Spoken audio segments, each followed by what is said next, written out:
મારા મોઢામાં એક દાંત સોનાનો છે, એને પથ્થર મારીને કાઢી લ્યો અને તમારી દીકરીને દાનમાં આપી દો. ભગવાન કહે છે કર્ણ, હું પથ્થર મારું અને તને દુખી કરીને દાન એ સોનું લઈને મારી દીકરીને દઉં? મારી દીકરી હેરાન થાય, નથી જોઈતું મારે. બાપજી એક કામ કરો, તમે પથ્થર ન મારો પણ મને પથ્થર તો અંબાવી દો.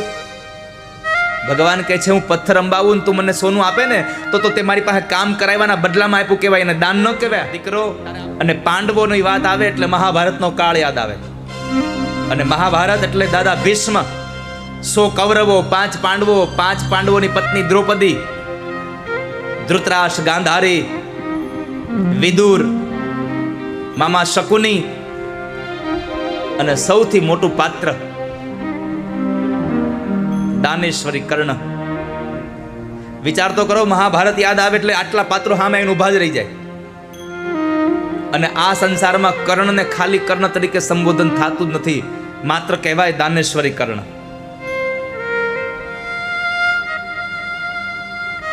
દાનેશ્વરી કર્ણ છે.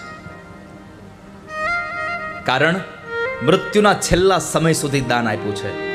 નામ રહંતા ઠકરા નાણા નહીં રહંત, કીર્તિ કેરા કોટડા કોઈથી પાડ્યા નહીં પડન. આ સંસારમાં નામ રહે છે, નાણું કોઈનું રહ્યું જ નથી. તમારી પાસે અબજો રૂપિયાની સંપદા હોય પણ તમે ક્યારેય સંસારમાં કોઈના માટે વાપરું ન હોય તો તમારા કરોડો રૂપિયા પછી તમને કોઈ યાદ ન કરે.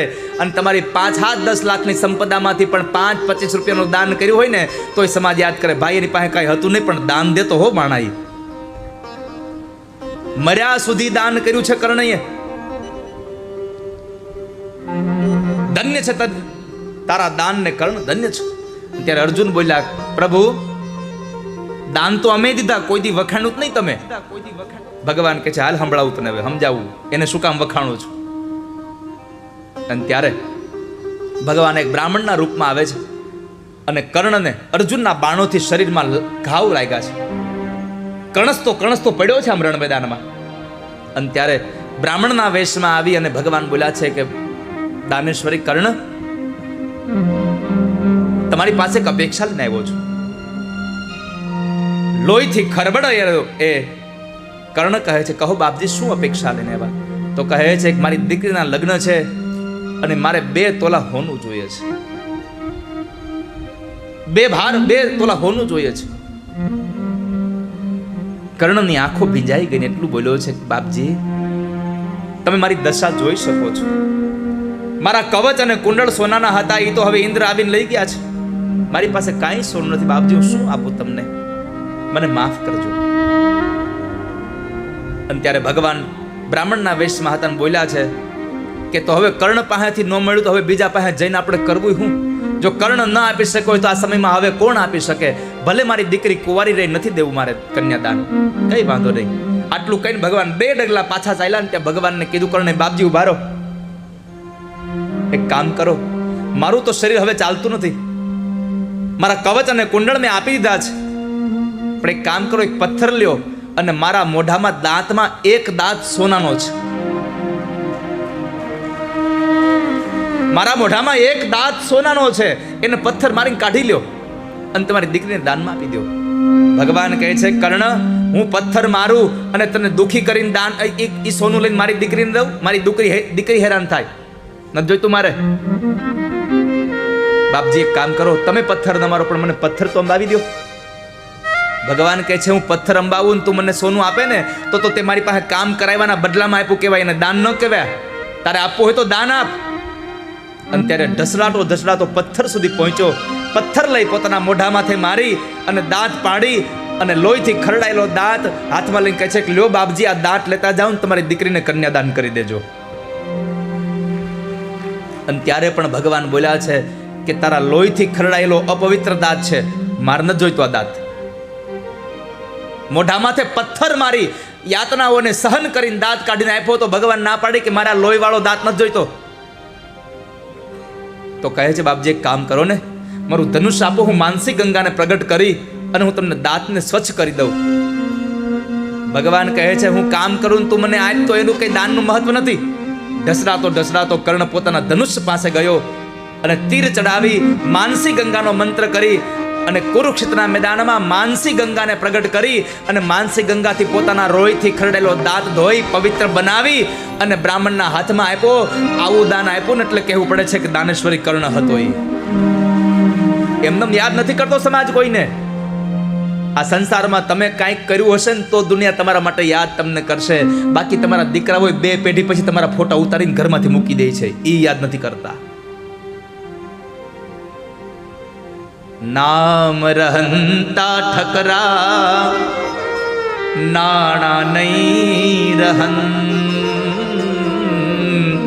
કીર્તિ કેરા કોટડા કોઈથી પાડ્યા નહીં પડ. આ દુનિયામાં નામ રહી છે, કોઈએ કર્ણને જોયો જ ક્યારે આપણે? હે, છતાં હજારો વર્ષ પછી પણ મહાભારતની કથા આવે અને મહાભારતની કથા કરતા કોઈ જગ્યાએ દાન દેવાની વાત આવે એટલે કહેવાય કર્ણ જેવો છો ભાઈ ભલામણા. હે, જેમ કર્ણ દાન દેતો તો એમ દાન દે છે. અરે એક કથા તો મહાભારતમાં આપી છે કે બ્રાહ્મણના વેશમાં આવેલો એક માણસ એમ કહે છે કે મારી પત્નીને મરી ગઈ, એની ઈચ્છા હતી કે મને ચંદનથી અને મૃત્યુનો અગ્નિ સંસ્કાર થાય. અને આખા નગરમાં ક્યાંય ચંદન નહોતું ને, ત્યારે કર્ણએ પોતાના મહેલની થાંભલીઓ ચંદનની હતી એ કાપી અને બ્રાહ્મણને દાનમાં આપીને બ્રાહ્મણના પત્નીને અગ્નિ સંસ્કાર ચંદનથી કરાવ્યો છે. મહાભારત લખે છે. આ કોઈ કરે આવું? તમારી પાસે 5 રૂપિયા હોય ને તો તમે 1 રૂપિયો દાન આપવો હોય તો આપો. આ તો કાંઈ નહોતું તો પોતાના મહેલની થાંભલીઓ કાપીને આપી દીધી હતી. એટલે આજે દુનિયા યાદ કરે છે કર્ણને. અને એ કર્ણની કથા એટલે મહાભારતમાં મારે તમને લઈ જવા છે. આવો થોડી વાર માટે મહાભારતમાં પ્રવેશ કરાવું તમને.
पुरुषार्थ की स्वार्थ की परमार्थ की कथा है. पुरुषार्थ की स्वार्थ की परमार्थ की सारथी जिसके बने श्री कृष्ण भारत पार्थ की शब्दी को सिद्ध हुआ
સ્ત્રી